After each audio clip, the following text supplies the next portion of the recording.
ادھر بھی اور ادھر بھی، نا نا نا نا نا۔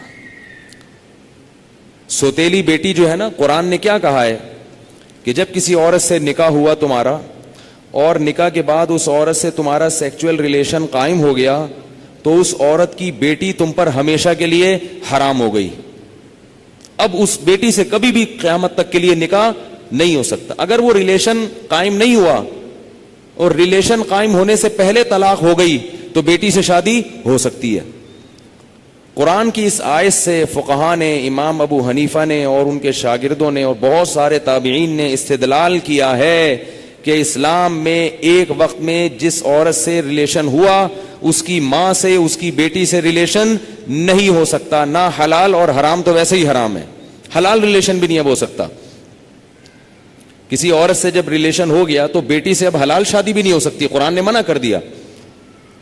کسی عورت سے اگر خدا نخواستہ زنا ہو گیا، اب اس عورت سے تو شادی ہو سکتی ہے، اس کی ماں سے یا اس کی بیٹی سے شادی نہیں ہو سکتی۔ خوب سمجھ لیں یہ مسئلہ اچھی طرح سے۔ اسی طرح یاد رکھو کہ اگر داماد نے خدا نخواستہ بہو کے سسر کے ساس کے ساتھ، داماد اور ساس میں کوئی ریلیشن ہوا سیکچول، کس میں؟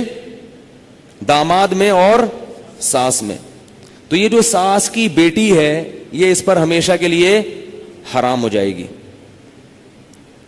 اسی طرح بہو میں اور سسر میں ہو گیا تو یہ بہو اپنے شوہر پہ ہمیشہ کے لیے حرام ہو جائے گی۔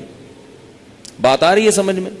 اگر کہیں ایسا ہوا ہو تو خود سے فتویٰ نہ دے دیں، کسی مفتی کے سامنے باقاعدہ رکھیں۔ بعض لوگ خود مفتی بنتے ہیں، اس میں کچھ ڈیٹیل ہے مزید، وہ میں ڈیٹیل اگر بتاؤں گا تو بہت لمبی بات ہو جائے گی۔ تو کسی کے ساتھ ایسا خدا نخواستہ ہوا ہو تو خود سے فیصلہ نہ کرے، کسی مفتی کے سامنے پوری، اس میں کچھ شرطیں ہیں، تو میں ڈیٹیل میں نہیں جا رہا، میں صرف آپ کو مسئلے کی حساسیت بتا رہا ہوں کہ احتیاط، بولو بھائی، ضروری ہے۔ کن رشتوں سے احتیاط ضروری؟ سگی بیٹی سے احتیاط ضروری، بیٹے کا اپنی ماں سے احتیاط ضروری، ساس سے احتیاط ضروری، داماد سے احتیاط ضروری۔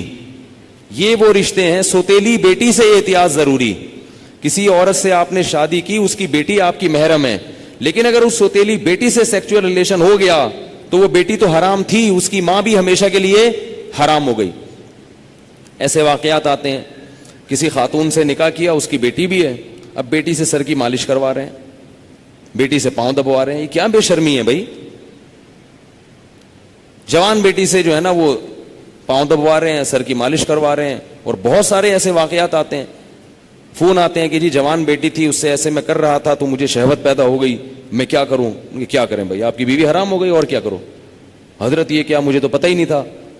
شریعت کے علم، مسئلے کا علم نہ ہونا، اس سے یہ تھوڑی کہ شریعت ہی بدل جائے گی۔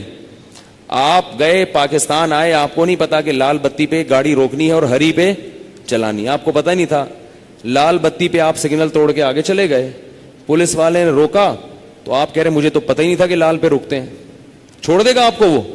تو اسی طرح اللہ بھی نہیں چھوڑتے کہ پتہ ہی کوئی نہیں، آپ کو پتہ ہی نہیں تھا آپ کو۔ تو یہ خوب سمجھ لیں، ان رشتوں میں احتیاط کی بہت سخت ضرورت ہے۔ اسلام پاکیزہ نظام بنانا چاہتا ہے۔ بہو گھر میں آئی ہے تو سسر کے لیے وہ بیٹیوں کی طرح ہے، جب بھی اس پہ نگاہ ڈالے، کیسی نگاہ ڈلے گی؟ بیٹی جیسے، اور اس کو ہاتھ نہ لگائے۔ پیار کرنا ہے بہو کو، سر پہ ہاتھ رکھے۔ سمجھ رہے ہیں؟ نہیں سمجھ میں آ رہی نا، کیا کریں؟ بہو کو پیار کرنا ہے تو کیا کرنا ہے؟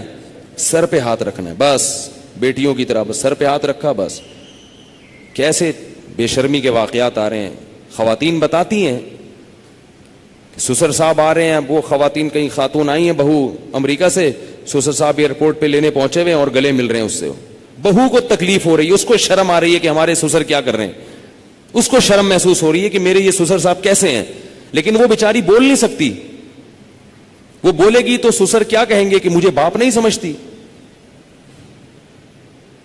مجھے باپ مجھ پہ شک کرتی ہے۔ کیوں بھائی؟ تو سسر کو مسئلہ سمجھا دیں۔ میں یہ نہیں کہہ رہا کہ وہ بیچارہ غلط ہوگا، ہو سکتا ہے وہ بیٹیوں ہی کی طرح گلے مل رہا ہو، اور ہر ایک کی سوچ غلط نہیں ہوتی، کسی سے بدگمان ہونے کی اجازت نہیں ہے، اصول ہیں۔ بھائی 100 آدمیوں میں سے ایک اگر غلط ہوگا تو اس ایک غلط کے شر سے بچانے کے لیے مزید 99 کو بھی منع کیا جائے گا. الحمدللہ ہمارے گھروں میں خیر غالب ہے. سسر بہو کو بیٹیاں کی طرح سمجھتے ہیں, بہویں سسر کو باپ کی طرح سمجھتی ہیں. ہمارے معاشرے میں ابھی شر کا عنصر کم ہے, خیر اس معاملے میں الحمدللہ غالب ہے, مگر یہ غالب ہی رہے تو اچھا ہے. اگر یہ بے احتیاطیاں ہوئیں تو خیر کم ہو جائے گی اور شر غالب آ جائے گی.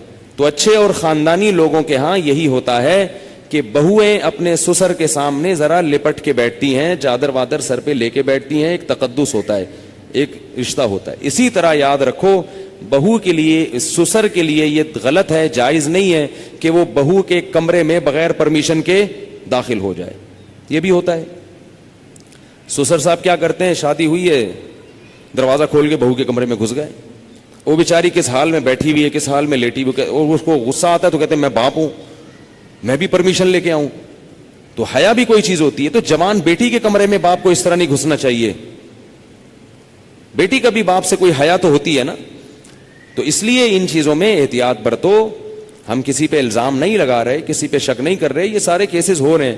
ایک صاحب کہتے ہیں کہ میرے والد صاحب نے میری بیوی کے لیے چوڑیاں لاتے ہیں تو میری بیوی کا ہاتھ پکڑ کے اس کے ہاتھ میں چوڑیاں ڈال رہے ہیں. وہ صاحب کہہ رہے ہیں مجھے اچھا نہیں لگ رہا کہ میرے ابا میری بیوی کے ساتھ ایسا کیوں کر رہے ہیں. اس کو غیرت آ رہی ہے بیٹے کو کہ یار یہ ابا کیا کر رہے ہیں. کہہ رہے لیکن ابا کو بولو تو ابا کیا کہیں گے, مجھ پہ شک کر رہا ہے, مجھ پہ شک کرتے ہو, میں کوئی برا آدمی ہوں, میں کوئی ایسا ہوں. تو بھائی شک کی بات نہیں ہے. ابا کو بتا دو ابا آپ بہت اچھے ہیں, بہت اچھے ہیں, لیکن آپ کو شریعت نے اس کی اجازت نہیں دی ہے کیونکہ اس سے شر پھیل سکتا ہے. سعودی عرب کے مفتی اعظم جو سابق تھے, بڑے پرہیزگار عالم تھے, ان کا یہ فتویٰ تھا کہ اگر ساس جوان ہو اور داماد بھی جوان ہو تو ساس کو چاہیے کہ داماد سے پردہ کرے, بہتر ہے, واجب تو نہیں ہے لیکن بہتر ہے. اسی طرح اگر سسر بالکل جوان ہو اور بہو بھی بالکل جوان ہو تو بہو کو چاہیے کہ وہ سسر سے اس زمانے میں پردہ کرے. تو ہم یہ تو نہیں کہہ رہے کہ پردہ کرے, ہم تو آسانی دے رہے ہیں. پردہ نہیں بھی کرتی تو کم از کم احتیاط لازمی کرے.